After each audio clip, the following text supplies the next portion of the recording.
couple days prior to that, I gave him a ride in his own Corvette, 192 miles an hour. He was thrilled. Probably saved me from crashing, too. He was a great guy. I wish you all had known him like I had. And you'd feel the same thing I feel right now. I really miss that guy. I'll make this short and sweet. I had an interview with Discovery last night, and I told them I summed Phil up as a guy that came out into the world, grabbed it by the balls, and made him go his way. That's the kind of guy he was. And the only sentimental thing I have to say is to Grant. You were a great dad to him. You did a good job. He's a hell of a guy. And Grant, if there's anything any of us can ever do for you, you just give up a holler. We'll be there. And the boys, hang in there, you guys. You're going to be fine. You're going to be fine. And I wish you all the luck. There you go. Thanks for coming out. Well, let me start off by saying thank you so much to the Discovery Channel and the show Deadliest Catch. Let's give them a hand. And Paul, I want to know, if you work for the Discovery Channel and you do in fact pass on, is this the kind of tribute all of your people get on staff? Because I want to sign up. Anyway, I'm going to start with meeting Phil right off the bat in 1977. My wife and I had just moved up from California. We're originally from Edmonds. And we had a real estate agent show us this home in Bothell. And the people that owned the home said a very, very curious thing to us. They said, after we decided we were going to purchase the home, wait until you meet your next door neighbor. You're going to love him. And I'm like, what? So I'm walking up to get the newspaper or the mail the next day. And here's this guy who runs out. He's got no shirt on. He looks like a modern-day Jesus. And he's like, you must be the new neighbor. God damn it, come on in.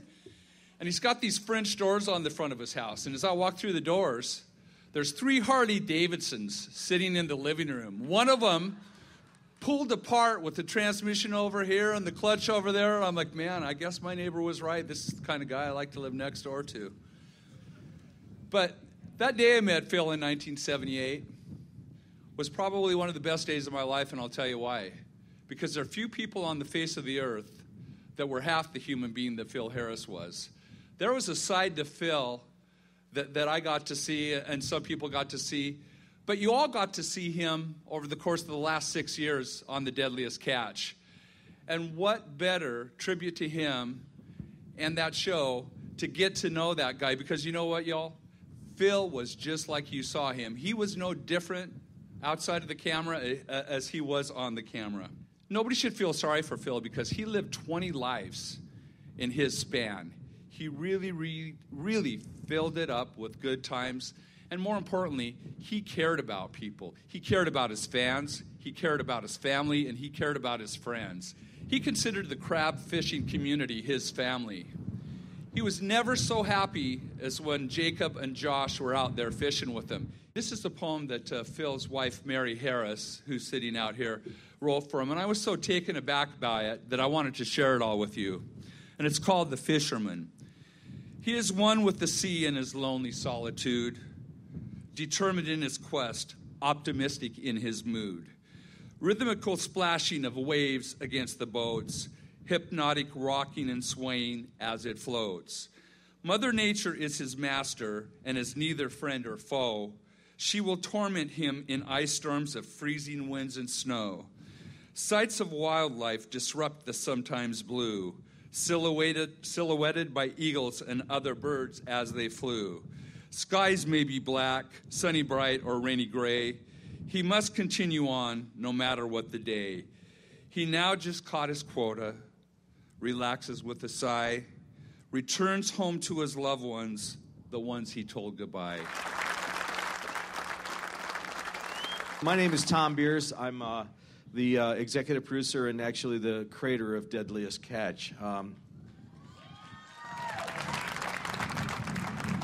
Today we're here to commemorate a guy that, that I thought was, probably one of the most remarkable individuals I've ever met. Here's a guy who basically, took that mantle of fame, and he always looked like he had the weight of the world on his shoulders, and he was not happy about it. To him, the weight of the world and all this important stuff was kind of like a hemorrhoid. He had that look in his face always. It was pained and tough, and damn it, and everybody's messing with me, and my boys are messing with me, the world's messing with me, god damn it. Most amazing guy. I'll never forget the day I'm sitting in a bay, and I'm listening to Phil Harris talk about the fact that he's the greatest fisherman in the world because he has a better sense of smell than anybody else. I'm going, what are you talking about? What's he talking about? Fart bubbles. I can smell a crab fart bubble from 100 meters away. I thought he was serious. I'm calling scientists. I'm calling producers. This is the most amazing thing I've ever heard. After 6 years, I've been in this business. 11 years I've been following these guys. I never heard of fart bubbles. That was Phil. Here was a guy that was comfortable. Basically, obviously fame brought about a lot of interesting things. I mean, driving the pace car of the Indianapolis 500 was not something that a crab fisherman normally would do. But at the same time, he kind of enjoyed that as much as he enjoyed a good cup of coffee. He had everything kind of in perspective. At the end of his life, he and his sons, he was at the hospital, and he wrote a thing on a piece of paper, and he said, I want a good ending for this story. And the producers and we all, kind of took it to heart and really, spent some time with him. And we knew what he was talking about. He wrote it on a piece of paper in these gnarly fingers and, kind of read it and said, yeah, we're going to want to have a good ending of the story. But now, in retrospect, as we cut the show, I realized it wasn't really, this wasn't the ending. Because, in essence, from the power of television and the power of Deadliest Catch, Phil's story will be told around the world for years and years and years to come. That, Phil's real gift to the world were his two sons, Jake and Josh, and the story of Deadliest Catch. And, for me and for all of us, at Original and Discovery, and all you guys, I want to thank you all for being part of this incredible family. And just remember that, from Jakarta to Japan, from Johannesburg, all over the world, that this story will continue to be told.